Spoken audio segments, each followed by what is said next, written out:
ሰላምና ጤና ለእናንተ ይሁን ውድ የዩቲዩብ ቤተሰቦች እንደምን አላችሁ?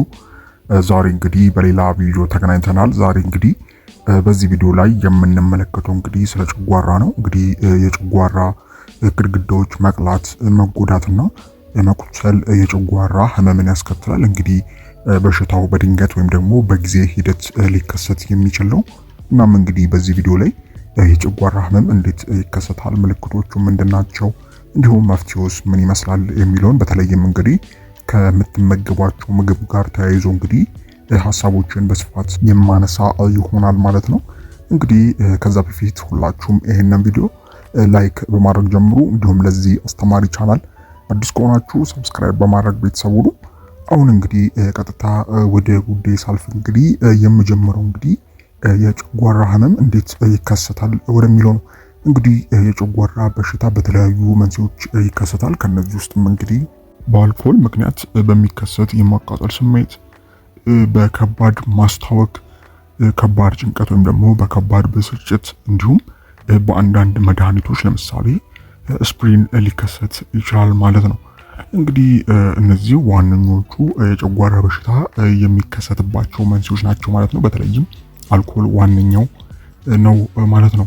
ሌላው እንግዲህ ሌሎች መንስኤዎች አሉ። ከነዚህ ውስጥ እንግዲህ አንደኛው ሄሊኮባክተር ፓይሎሪ ይባላል። ይሄ እንግዲህ የጨጓራ ባክቴሪያ ሲሆን በጨጓራ ንፍጣማ ግድግዳዎች ላይ ይኖራል ወይም ደግሞ ይቀመጣል። እንግዲህ በጊዜ የማንታከመው ከሆነም ወደ ጨጓራ ቁስለት ይሸጋገራል ወይም ደግሞ በአንዳንድ ሰዎች ላይ ደግሞ የጨጓራ ካንሰር ሊከሰት ይችላል ማለት ነው።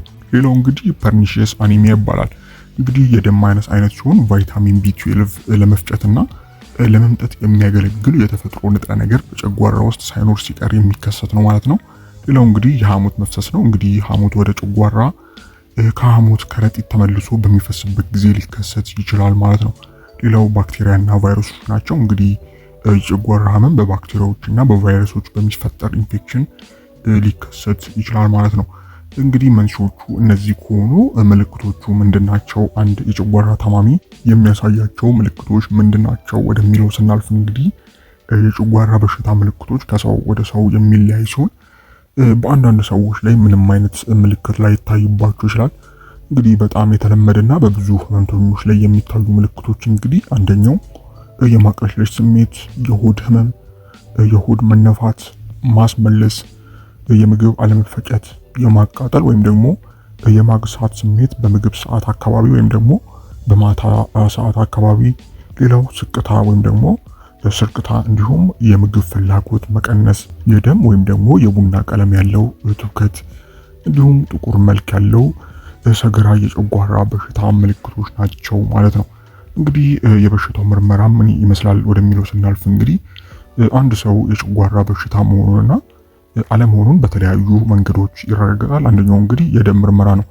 እንግዲህ የተለያዩ የደም ምርመራዎች የሚሰሩ ሲሆን ከነዚህ ምርመራዎች አንዱ የቀይ ደም ሴሎች ቆጠራ ነው። ይህ ምርመራ የሚደረገው እንግዲህ የደም ማነስ በሽታ እንዳለብን ለማረጋገጥ ነው ማለት ነው። ሌላው በተጨማሪም እንግዲህ የጨጓራ ባክቴሪያ እና ፐርኒሺየስ የደም ማነስ እንዳለብን ለማረጋገጥ የደም ምርመራ ይደረጋል ማለት ነው።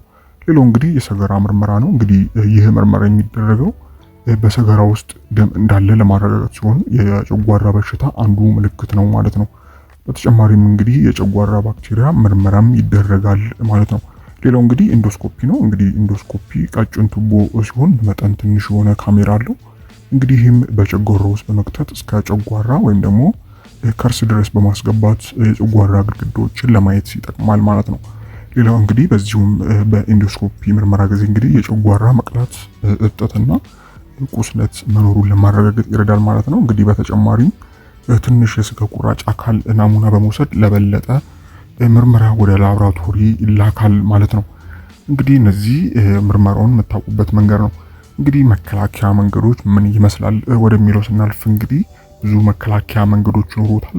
ከነዚህ ውስጥ አንዱ እንግዲህ የጨጓራ አሲድ መጠንን ለመቀነስ ጸረ አሲድ ወይም ደግሞ ሌሎች መድኃኒቶችን ይወሰዳሉ። ይህም እንግዲህ በሐኪም ትዕዛዝ ነው። ሌላው እንግዲህ ትኩስና ቅመማ ቅመም ያላቸውን ምግቦች አለመመገብ፣ በባክቴሪያ ምክንያት ለሚከሰት የጨጓራ በሽታ ጸረ ባክቴሪያና የጨጓራ አሲድ ምርትን የሚቀንሱ መድኃኒቶች ይታዘዝላቸዋል። ይህም በሐኪም ትዕዛዝ ብቻ ወይም ደግሞ ከምርመራ በኋላ የሚሆን ነው ማለት ነው። ሌላው እንግዲህ በፐርኒሺየስ አኒሚያ ወይም ደግሞ የደም ማነስ የተከሰተ የጨጓራ በሽታ ከሆነ ቫይታሚን ቢ12 እንዲወሰድ ይደረጋል ማለት ነው። ሌላው እንግዲህ የጨጓራ ማቃጠልን የሚያስከትሉ ምግቦችን መውሰድ ማቆም እንግዲህ ዋነኞቹ ናቸው ማለት ነው። ይህም እንግዲህ ራሳችሁ እንግዲህ በብዛት አልተስማማንም የምትሉት ጉዳይ ይኖራሉ ማለት ነው። ከዚህ ጋር ተያይዞም እንግዲህ እናንተ ለይታችሁ የምታውቋቸውን ምግቦች የማይስማሟችሁ ትንሽ ጨጓራችሁን የሚያስቆጡ ከሆነ ማቆም ወይም ደግሞ መቀነስ አስፈላጊ ነው ማለት ነው። እንግዲህ በመጨረሻም የጨጓራ ህመምን የሚቀሰቅሱ ወይም ደግሞ የሚያስነሱ ምክንያቶችን ካወቃችሁ እነዚህ ነገሮች ባለመጠቀም ከህመሙ በቀላሉ ማገገም ይችላል ማለት ነው። በተጨማሪም እንግዲህ በጨጓራ በሽታ ከተያዛችሁ እንግዲህ ሕክምና ከጀመራችሁ በኋላ በፍጥነት ከህመማቸው ወይም ደግሞ ከህመማችሁ የምታገግሙ ይሆናል ማለት ነው። ስለዚህም ቶሎ ወደ ሐኪም ጋር መሄዱ ተመራጭ ነው ማለት ነው። እንግዲህ ባጭሩ የጨጓራ በሽታ መንስኤው፣ ምልክቱ፣ ምርመራዎቹና ሕክምናው የመከላከያ መንገዶቹ ይህን ይመስላል ማለት ነው።